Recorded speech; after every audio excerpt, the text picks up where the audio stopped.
let's start with Snapchat. It seems like their event was pretty fun. Like, they're a weird company. They're always having a good time no matter how badly things are going.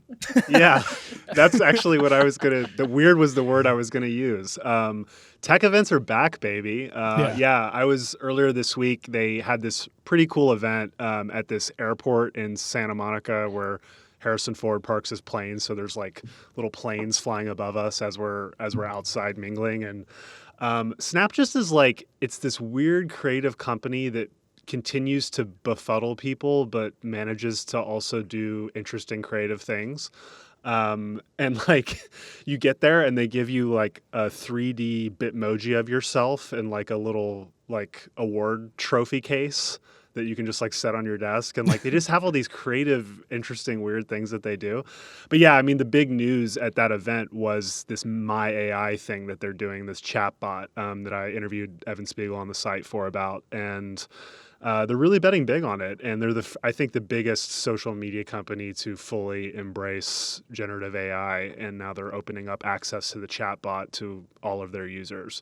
And like for everyone listening, every time I feel like I talk about Snap, I hear people still use Snap, and they gave a stat that they have 750 million monthly active users. So they continue to grow users despite people continuing not to understand them or what they do, and now they're betting big on AI. New people turn 13 every day, man, and that's what happens when you turn 13. Is like you just get Snap. It is interesting that they're the first social platform that's like you can just talk to a bot in our app in this way. Yeah. What's the play there? What's the idea? So Evan, I think, remains one of the most like thoughtful product thinkers in consumer internet, and he is really bullish on generative AI, which is interesting. He doesn't usually like quickly jump to these kind of trends. I haven't seen him do that over the years. I've interviewed him a lot, and he's really into this. Like this was his idea. Like I've heard he was like personally writing My AI prompts, like responses. Oh like, my God. He's very into Wow. it. And you know, he told me that these LLMs are better suited for creativity than information retrieval and accuracy, which we see, right? When we, as you guys have talked about, and we'll talk about, like, we're constantly finding out that these chatbots are actually, they suck at search. They suck at recalling specific information. And so that's accurate, that you can count on. And so he's treating it and wanting people to think of it more as like a person, like a persona. So they're anthropomorphizing it and letting you make a Bitmoji and all of it, and then change the name and introduce it into group chats, like mention the AI. Your chaotic liar friend. What? Yes. Isn't that just the worst? Well, he told me, I was like, how do you use it? And he was like, well, I used it to help plan my wife Miranda Kerr's like birthday weekend in LA. And he was also like, I use it to tell my kids a bedtime story every time when I get home from work. Wait. So Wait. generative AI bedtime stories. I don't know. That's bleak, man. That is bleak. Horrible. That's not horrible.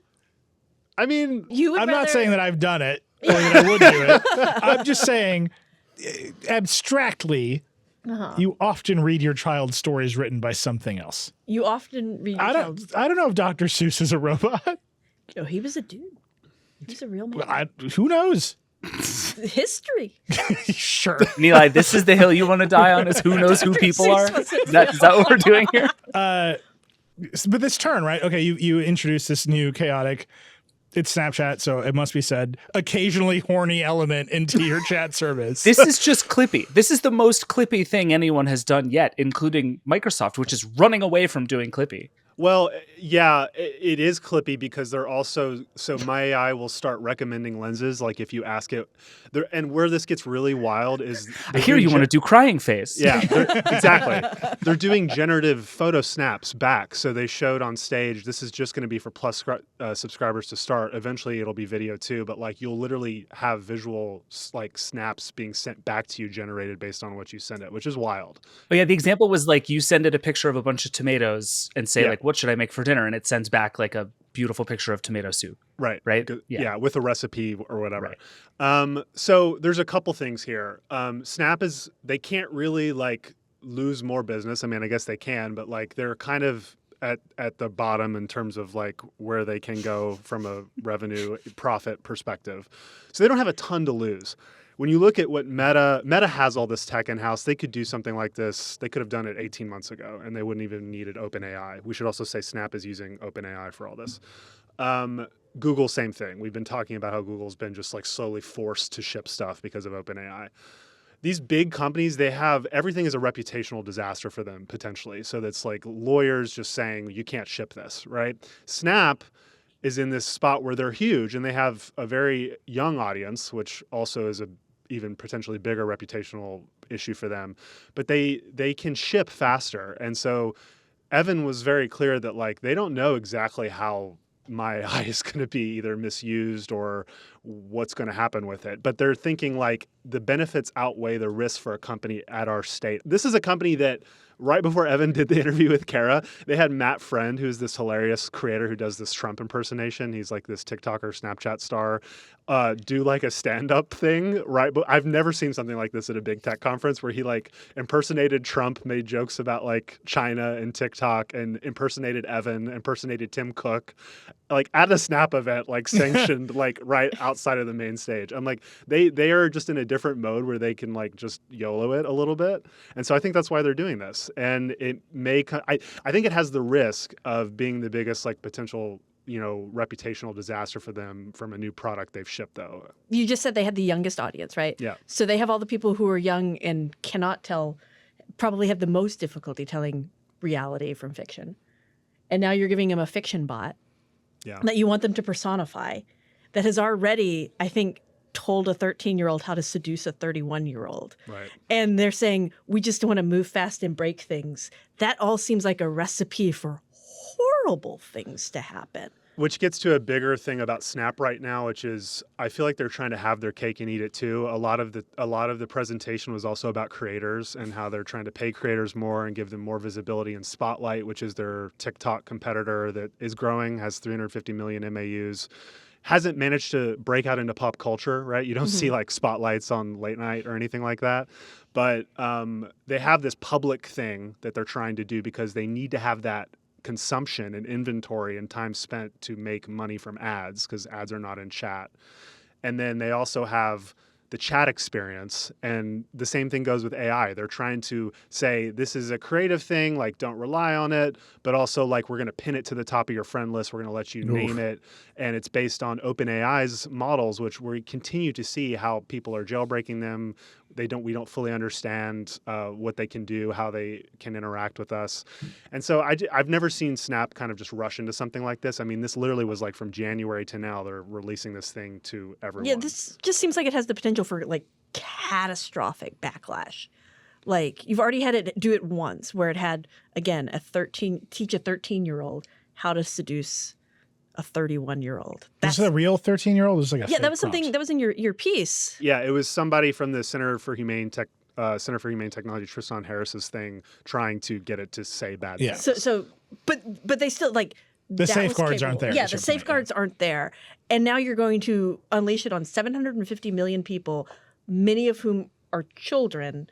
And like, I don't want to be one of those people that says, think of the children, because that's usually like the worst thing in the world. Think of all of the video games that ship in the 90s. But also at the same time, that seems just really dangerous. If you've got this untested thing that you don't know what it's going to do, and now you're going to say, okay, 13-year-olds, have fun. And also you're personifying it, which means like, it'll kill us all one day. I don't know. I kind of feel like the reputational damage gets lower with every one of these that comes out.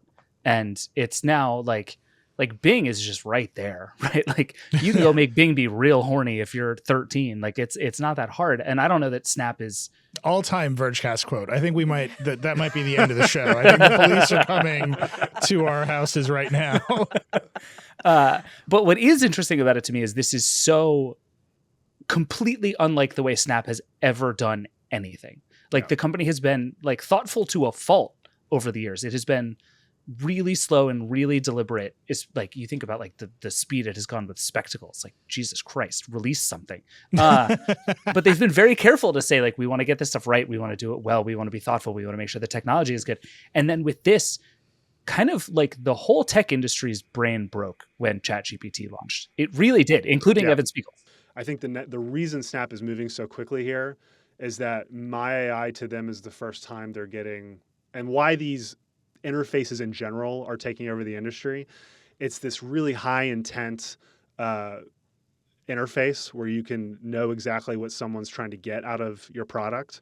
And for Snap, they need that desperately, right? Because they're not monetizing chat with friends. They're not monitoring those messages for ad interesting. targeting. So you chat with a robot, and then you can target the ads based on that. Yeah. I mean, the people at Snap are frothing at the mouth about like advertised responses in this thing, like tying the data from my AI into ad targeting throughout the app. Now I don't feel old anymore. Now I feel appropriately aged.